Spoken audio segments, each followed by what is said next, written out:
Maestro Zárate, ¿qué te Pepe. parece todo esto? Bienvenido. Conmovedor, ¿no? Dramático, sí, muy triste. Y esto multiplícalo por miles. ¿Cuánta gente en Ucrania, en Rusia, en Gaza, en Líbano, en el mundo, está sufriendo los estragos de las consecuencias bélicas? En fin, es un asunto que la verdad hoy me pegó en el alma. Qué poco avanza la humanidad. Poco avanza la humanidad y poco avanza también la política, maestro Zárate. Tú escribes los usos del poder todos los jueves en el diario Excelsior, perdón, en el diario Universal, discúlpeme, en el diario El Universal. Estoy conmovido, créame. Y él es también sociólogo, observador, analista y presidente de GCI, de Grupo Consultor Interdisciplinario, una firma de análisis y comunicación política, parte del equipo de informadores y comentaristas de este espacio de noticias. Alfonso Zárate, la 4T, el bienestar. Estaba yo viendo imágenes de la 4T y ahora todo es bienestar y ahora todo es chaleco guinda. Cuando gobernaba el PAN todo era chaleco azul. ¿No te parece una manera de hacer política subdesarrollada el de imponer hasta en las, por ejemplo en Morelos, las placas? Cuauhtémoc Blanco les puso una banda color guinda a las placas, como para que vean quién manda. ¿No te parece que es un abuso de poder o estos son los usos del poder? Es un abuso del poder. A mí me recuerda el caso de la Casa Rosada en Argentina, la residencia presidencial. La explicación que dan para la Casa Rosada es que llegaba el Partido Colorado y la pintaba de colorado, y llegaba el Partido Blanco y la pintaba de blanco, y finalmente llegaron a un acuerdo, ni rojo ni blanco, rosado, y entonces ya quien quiera que fuera el que llegara a la presidencia. Pero eso es un desarrollo político. Claro que sí, claro que es un desarrollo. Y yo creo que cuando vemos el fenómeno de renombrar a las instituciones y a las políticas con el nombre de bienestar, lo que están haciendo es contaminando una realidad, convirtiendo una realidad en una figura que en la lógica de los propagandistas les va a funcionar. Y yo creo, Pepe, que cuando nos ponemos a pensar en cuáles podrían ser las razones que explicaran estos altísimos niveles de aprobación de la presidenta Sheinbaum y antes del presidente López Obrador, cuando decimos, ¿qué explica que hayan llegado a estos enormes niveles de aprobación? No obstante, que en la revisión del ejercicio de gobierno, la calificación es negativa. Y pensando en eso, yo he llegado a la conclusión de que detrás de este endiosamiento a la figura del líder están cuando menos 5 factores.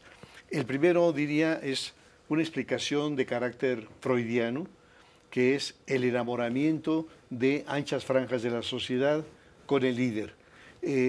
Esto ¿te refieres a López Obrador? En ese caso a López Obrador. Que, en México, pues. En México, sí.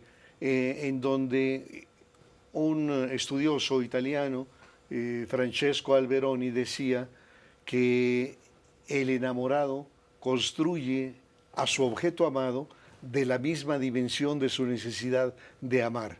Entonces, un pueblo tan necesitado de amar construye la imagen del líder de esas dimensiones. ¿Y esa dimensión en México la tuvo López Obrador? Sin duda, sí. Y por mucho. Pero mucho. Él se la ganó.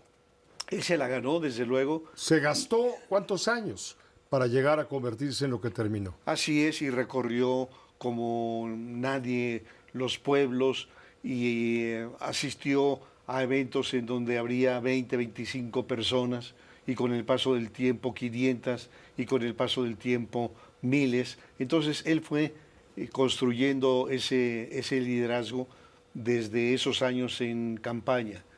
Otro factor que me parece importante es el factor esperanza. Es decir, el pueblo siempre está esperando que el nuevo líder le resuelva los problemas que vienen de atrás y que no le han resuelto los anteriores. Y en este factor de esperanza, no obstante que haya malos resultados o resultados insuficientes, digamos en materia de seguridad pública o de salud o de educación. El argumento es, 6 años son pocos, al final de cuentas el lastre que viene del pasado le llevará mucho más tiempo. Un tercer elemento es, y me parece el esencial, el impacto de los programas sociales.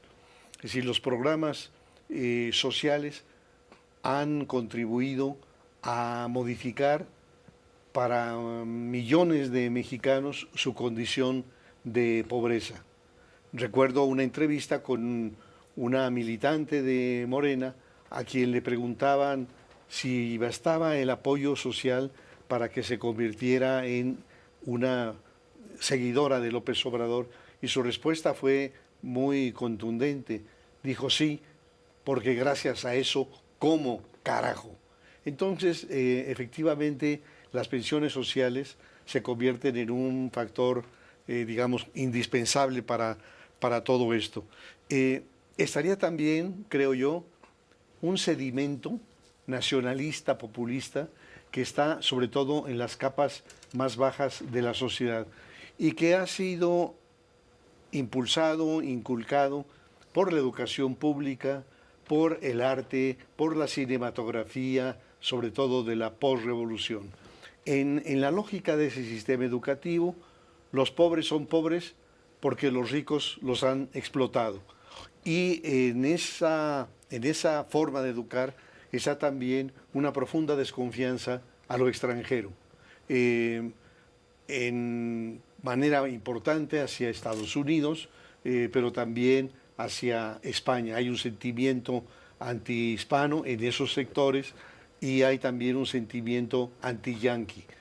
Y entonces una figura como López Obrador ha recuperado esos resentimientos, esos rencores y les ha dado voz. Y a esos sectores no les importa la enorme contradicción de que este hombre que había acusado a estos ricos como una minoría voraz, después los integraran a su consejo asesor y los convirtiera en algunos de sus mejores amigos. Y en quinto lugar, Pepe, está la narrativa, por lo que empezamos. Es decir, quizá todo esto tendría que complementarse con esta narrativa en donde el término bienestar está siendo machacado. Pero no, Todo es bienestar. todo es bienestar. Es el Instituto para el Bienestar, el Banco para el Bienestar, las sucursales para el bienestar, las universidades Benito Juárez para el bienestar, todo es bienestar. Y esto se acompaña a otra parte del discurso presidencial, que es: el pueblo me ama, pero yo amo más al pueblo. Es tonto el que dice que el pueblo es tonto.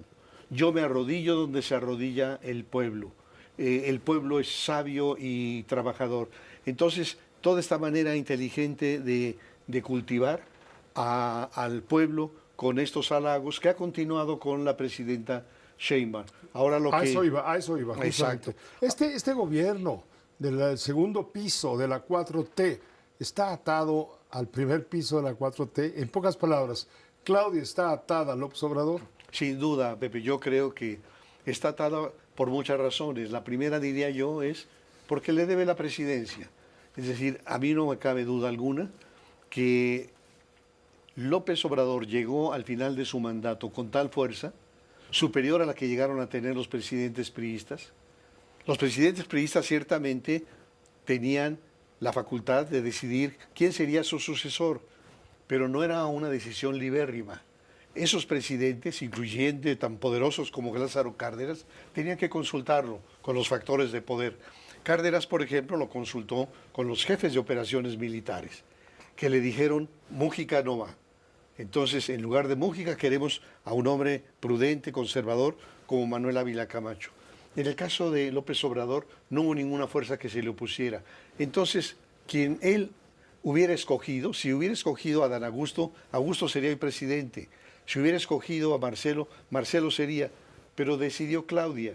Y ya lo hemos dicho aquí, porque él la escogió, porque le garantiza la lealtad, porque le garantiza la protección para él y su familia, porque le garantiza su paso a la historia, porque le garantiza la continuidad del proyecto. Lo que no garantizaban los otros 6. Lo que él creía que no se lo garantizaban plenamente. O sea, Marcelo Ebrard es muy inteligente y muy él mismo, de tal manera que habría hecho un gobierno bastante distante de este. Entonces, Claudia está en esa línea, e incluso en la narrativa.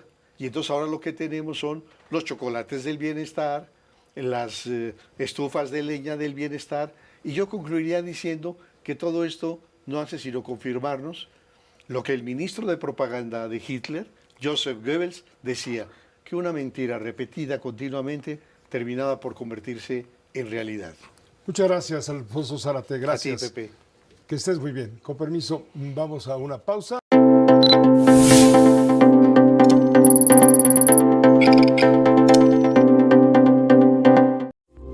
Esta fue una producción de Grupo Fórmula. Encuentra más contenido como este en radioformula.mx.